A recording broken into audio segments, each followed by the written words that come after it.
Hey guys, this is exciting. I'm going to do something different today. I am reading from Florence Scovel Schinn. This is going to be from Chapter 3 from the Complete Works of Florence Scovel Schinn. So it's a little bedtime story read from my bed. You can see I'm actually in bed. Woohoo! It's exciting. And yeah, I'm all alone, but anyway, it is what it is. You're here with me, so come on, jump over here and listen to the bedtime story. I'm just going to read chapter 3 because the importance of this is that this chapter is called The Power of the Word. And the reason why I wanted to read from this particularly is because so many people don't understand the power of the word. So I think this is a vital, vital lesson. So let's begin. By thy words thou shalt be justified, and by thy words thou shalt be condemned. Matthew 12:27. A person knowing the power of the word becomes very careful of his conversation. He has only to watch the reaction of his words to know that they do not return void. Through his spoken word, man is continually making laws for himself. I knew a man who said, "I always miss a car. It invariably pulls out just as I arrive." His daughter said, "I always catch a car.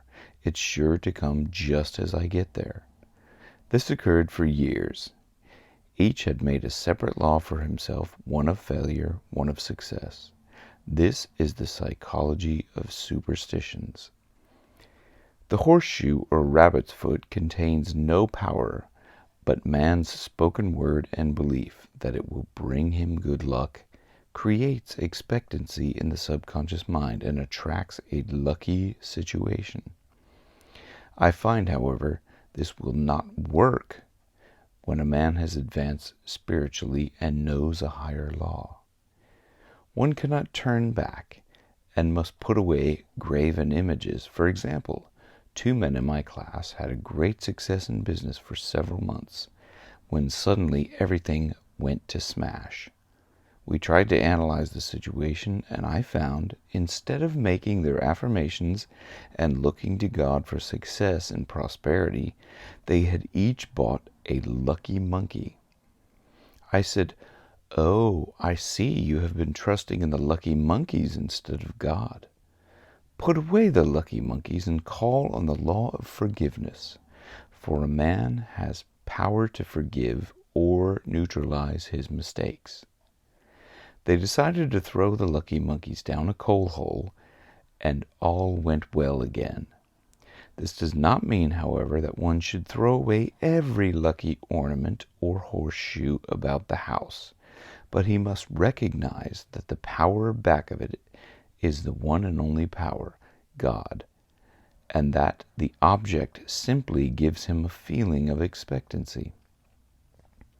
I was with a friend one day who was in deep despair. In crossing the street, she picked up a horseshoe. Immediately she was filled with joy and hope. She said God had sent her the horseshoe in order to keep her courage. It was indeed at that moment about the only thing that could have registered in her consciousness. Her hope became faith, and she ultimately made a wonderful demonstration. I wish to make that point clear, that the men previously mentioned they were depending on the monkeys alone, while this woman recognized the power back of the horseshoe. I know in my own case, it took a long while to get out of the belief that a certain thing brought disappointment. If the thing happened, disappointment invariably followed. I found the only way I could make a change in the subconscious was by asserting there are not 2 powers, there is only one power, God. Therefore, there are no disappointments, and that this thing means a happy surprise. I noticed a change at once, and happy surprises commenced coming my way. I have a friend who said nothing could induce her to walk under a ladder. I said, if you are afraid, you are going to give into a belief of powers, good and evil, instead of one. As God is absolute, there can be no opposing power unless man makes the false of evil for himself. To show you believe in only one power, God, and that there is no power or reality in evil, walk under the next ladder you see. Soon after, she went to her bank. She wished to open her box in the safety deposit vault, and there stood a ladder on her pathway. It was impossible to reach the box without passing under the ladder. She quailed with fear and turned back. She could not face the lion on her pathway. However, when she reached the street, my words rang in her ears, and she decided to return and walk under it. It was a big moment in her life, for ladders had held her in bondage for years. She retraced her steps to the vault, and the ladder was no longer there. This so often happens. If one is willing to do a thing he is afraid to do, he does not have to. It is the law of non-resistance, which is so little understood. Someone has said that courage contains genius and magic. Face any situation fearlessly, and there is no situation to face. It falls away of its own weight. The explanation is that fear attracted the ladder on the woman's pathway, and fearlessness removed it. Thus the invisible forces are ever working for a man who is always pulling the strings himself, though he does not know it. Owing to the vibratory power of words, whatever man voices, he brings to attract. People who continually speak of disease invariably attract it. After man knows the truth, he cannot be too careful of his words. For example, I have a friend who often says on the phone, "Do come to see me and have a fine old-fashioned chat." This old-fashioned chat means an hour of about 500 to 1,000 destructive words, the principal topics being loss, lack, failure, and sickness. I reply, "No, thank you.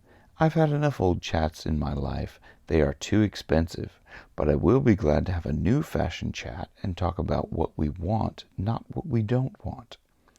There is an old saying that man only dares use his words for three purposes: to heal, bless, or prosper.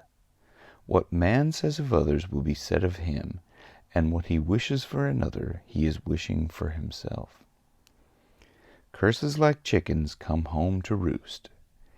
If a man wishes someone bad luck, he is sure to attract bad luck himself. If he wishes to aid someone to success, he is wishing and aiding himself to success. The body may be renewed and transformed through the spoken word and clear vision, and disease be completely wiped out of the consciousness. The metaphysician knows that all disease has a mental correspondence, and in order to heal the body, one must first heal the soul. The soul is the subconscious mind, and it must be saved from wrong thinking. In the 23rd Psalm we read, "He restoreth my soul." This means that the subconscious mind or the soul must be restored with right ideas, and the mystical marriage is the marriage of the soul and the spirit, or the subconscious and superconscious mind. They must be one. When the subconscious is flooded with the perfect ideas of the superconscious, God and man are one. I and the Father are one. That is, he is one with the realm of perfect ideas. He is the man made in God's likeness and image, imagination, and his power and his given power and dominion over all created things, his mind, body, and affairs. It is safe to say that all sickness and unhappiness come from the violation of the law of love. "A new commandment I give unto you, love one another, and in the game of life, love or good will take every trick." For example, A woman I know had for years an appearance of a terrible skin disease. The doctors told her it was incurable and that she was in despair. She was on the stage, and she feared that she would soon have to give up her profession, and she had no other means of support. She, however, procured a good engagement, and on the opening night made a great hit. She received flattering tones from the critics, and was joyful and elated. The next day she received a notice of dismissal. A man in the cast had been jealous of her success and caused her to be sent away. She felt hatred and resentment taking complete possession of her, and she cried out, "Oh God, don't let me hate that man." That night she worked for hours in the silence. She said, "I soon came into a very deep silence. I seemed to be at peace with myself, with the man, and with the whole world. I continued this for 2 following nights, and on the 3rd day I found I was healed and completely of the skin disease." In asking for love or goodwill, she had fulfilled the law, for love is the fulfilling of the law, and the disease which came from subconscious resentment was wiped out. Continual criticism produces rheumatism, as critical, inharmonious thoughts cause unnatural deposits in the blood which settle in the joints. False growths are caused by jealousy, hatred, unforgiveness, fear, etc. Every disease is caused by a mind not at ease. I said once in my class, "There is no use asking anyone, 'What's the matter with you?' We might as well say, 'Who's the matter with you?' Unforgiveness is the most prolific cause of disease. It will harden arteries or liver and affect the eyesight. In its train are endless ills." I called on a woman one day who said she was ill from having eaten a poisoned oyster. I replied, "Oh no, the oyster was harmless. You poisoned the oyster. What is the matter with you?" She said, "Oh, about 19 people." She had quarreled with 19 people and had become so inharmonious that she attracted the wrong oyster. Any inharmony on the external indicates there is mental inharmony. As the within, so the without. Man's only enemies are within himself, and a man's foes shall be they of his own household. Personality is one of the last enemies to be overcome, as this planet is taking its initiation in love. It was Christ's message, peace on earth, goodwill towards man. The enlightened man, therefore, endeavors to perfect himself upon his neighbor.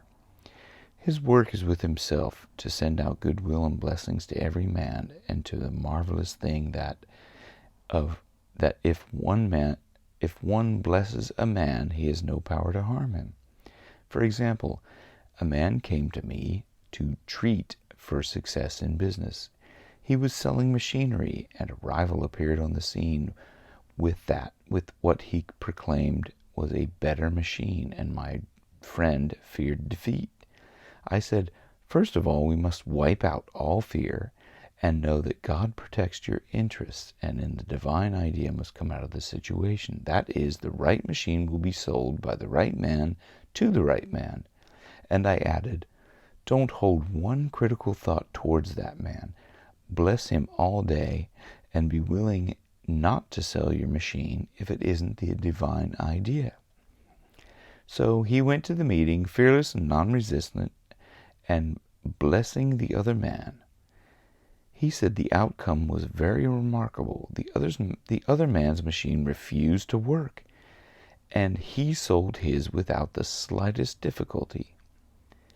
"But I say unto you, love your enemies, bless them that curse you, do good to them that hate you, and pray for them which spitefully use you and persecute you." Goodwill produces a great aura of protection about the one who sends it, and no weapon that is formed against him shall prosper. In other words, love and goodwill destroy the enemies within oneself. Therefore, one has no enemies on the external. There is peace on earth for him who sends goodwill to man. So that's it. Chapter 3 of Florence Scovel Schinn, the complete works of Florence Scovel Schinn.